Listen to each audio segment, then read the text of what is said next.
This is Science Quest.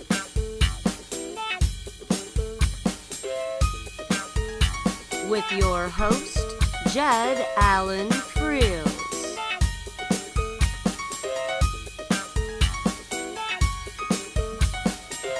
He's taking you around the world, discussing everything science.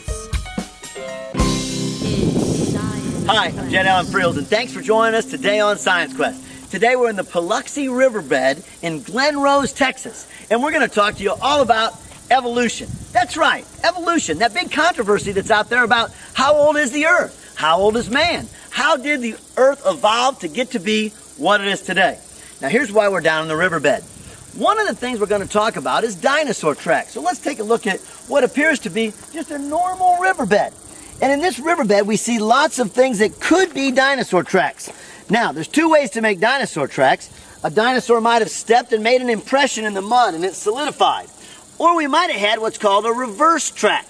Now, a reverse track is when the dinosaur might have stepped into the mud, and then in that impression where his foot was, other sediment would have washed in and solidified. And then the sediment that solidified into that footprint would have been exposed as the other sediment washed away around it.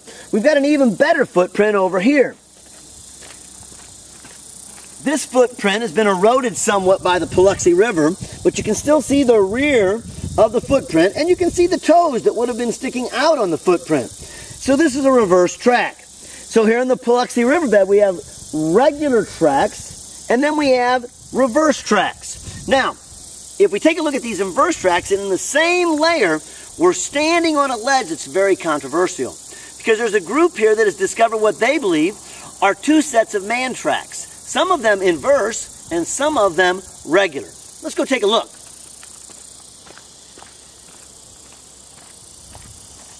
As we move over here and we come around and focus in on this area, we're going to find what could be a reverse track of some type. Now, whether you believe it's a man track or not, I don't know.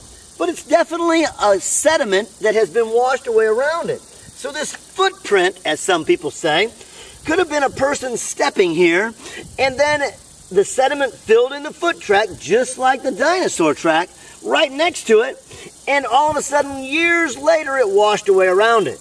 Now, if that's the case, it would mean that that dinosaur and this human being had to walk in this mud at the same time. Now, that puts into question the age of something. Is man older or are dinosaurs younger? Currently, we estimate dinosaur age to be 100 million years old, give or take maybe 6 months. And if that's the case, is man 100 million years old? Or are dinosaurs a lot younger? Are they only 20, 30,000 years old? Now, if these inverted tracks are not the case, what about regular tracks that we've seen earlier? Pictures of those regular tracks where a dinosaur stepped and then the sediment washed away and we see those tracks. Let's take a look at a man track. Over here in the same part, we've also uncovered what some people believe to be a man track. And if we look closely, we'll see small impressions in the riverbed that possibly could be a normal man print. A man walking along, leaving a footprint just like the dinosaur footprints that are found in the Biloxi Riverbed. We look at this sediment, it brings to mind, as we even move up a little bit farther on our man track, we see some fresh deer tracks from last night. Now, if that deer track was to fill in with some kind of cement, we might preserve it forever. But we know that that deer track was made last night. If that's the case, when was that man print made? Or when was that dinosaur print made? It brings to the front the discussion about evolution and creationism. To gather a little bit more evidence, we're going to go to a place called the Creation Center.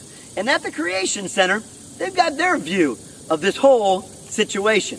Let's go take a look. Hey, so we've hiked up out of the Biloxi River Valley and we've driven over to the Creation Evidence Museum. What a better place to gather some evidence than the Creation Evidence Museum. So let's go in and see what we can find out about this debate on evolution. Hi, so we're here inside the Creation Evidence Museum, and we're going to take a look at the evidence that's been collected in the theory of creation. One of the first things we notice is a great mural about the 7 days that it took to create the earth. What a fantastic mural here at the Creation Evidence Museum. Another one of the things on display here that's amazing is the ark that's being built. Of course, in the creation theory, it's believed that the earth is about 6,000 years old, and that a major flood wiped out the earth, and the only things that survived this catastrophic flood were the things that were loaded above an ark that was built by Noah. Here at the Creation Evidence Museum, they have an ark that's being built with all the animals being loaded onto the ark. Now, of course, it takes more than just an ark carrying a lot of animals to support the creation theory. And downstairs here, they've collected a lot of evidence to support the theory of creation. So let's go downstairs and take a look at all the evidence that's been collected. Hey, so we're downstairs here at the Creation Evidence Museum, and we're being joined by Doyle Roberts, who's going to tell us a little bit about the evidence that's been collected here to support the theory of creation. Doyle, thanks for joining us today. Thank you, sir. Great, thanks for taking the time to explain some of your evidence. We're very glad to have you today. Well, thank you very much. The museum was started in 1984 in a little one-room log cabin down here next to the highway. It had no facilities whatsoever, but our founder and director, Dr. Carl Ball, he came to Glen Rose in 1982 to do some excavating just to kind of relax. He was so busy. And he found a lot of tracks here, human and dinosaur tracks alike. And he was so intrigued by it, he just stayed. And in 1984, he started the museum and was chartered as a nonprofit entity, and he's been doing that ever since. He's had many excavations since then. This is a dinosaur track we believe to be kind of a medium-sized dinosaur track that's Acrocanthosaurus, and Dr. Ball believes that he's kind of a cousin to Tyrannosaurus rex. They look a whole lot alike. Okay. This is a human foot this way. And it's very unusual to find a dinosaur track and a human track together, but here we have one, and this is original. And you can see the heel, you can see the arch of the foot, the ball of the foot, and then the toes. Amazing.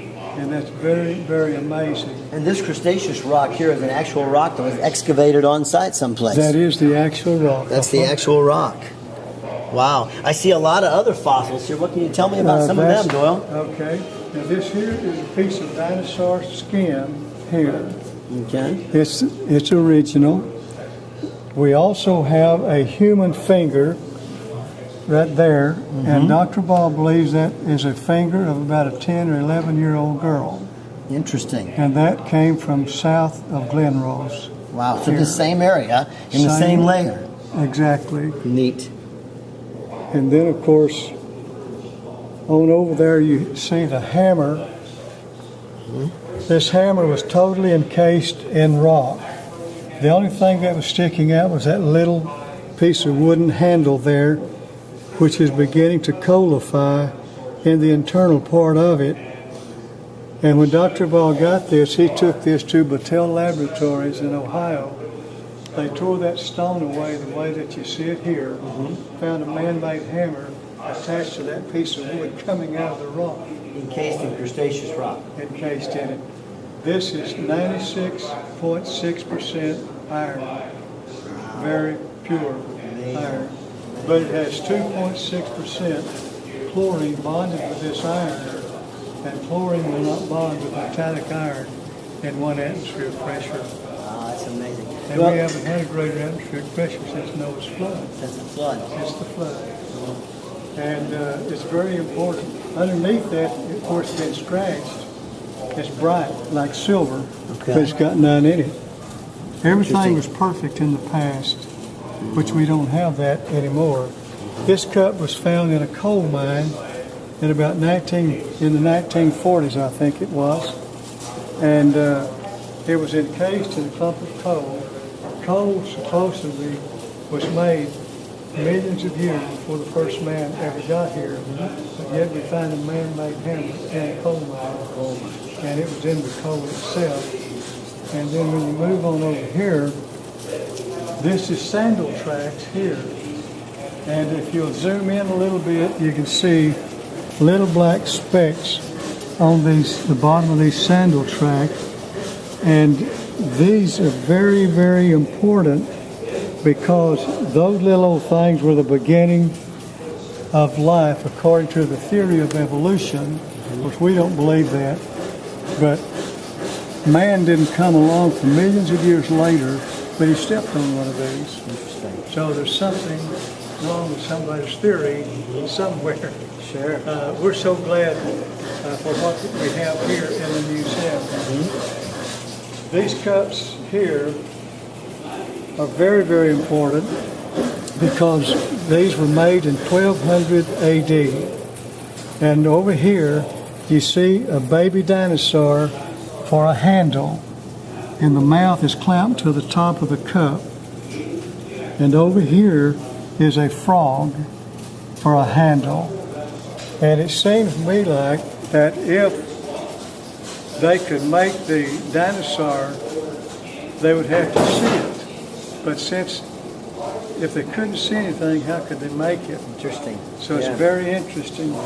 These here are large human footprints. This is the largest one that we have here in the museum. These are original. And we just got these in not too long ago. And over here is another one that's not quite as big, but you can see the heel and the arch and also the toes are quite visible to tell us exactly what these is. We do have one that Dr. Ball has cut in about 3 or 4 different pieces so that we can see the compression markings inside. That eliminates any idea of us fabricating these things, and that's the reason we done So that. they were actual rock. Actual rock. Yeah. Well, Doyle, thank you so much for your time today. It's just been great meeting you. Appreciate you showing us the evidence here at the Creation Evidence Museum. Well, thank you for coming in today. Thanks. We enjoyed having you. Hi, we're standing outside the Creation Evidence Museum. We've just taken a look at a lot of evidence that supports the theory of creation. As a scientist, I can tell you where I stand, but I'm not gonna, because I want you to gather your own information so you can make your own decisions about where you stand in the debate on evolution and creation. Hey, I'm Jed Allen Fields, and thanks for joining me today on Science Quest.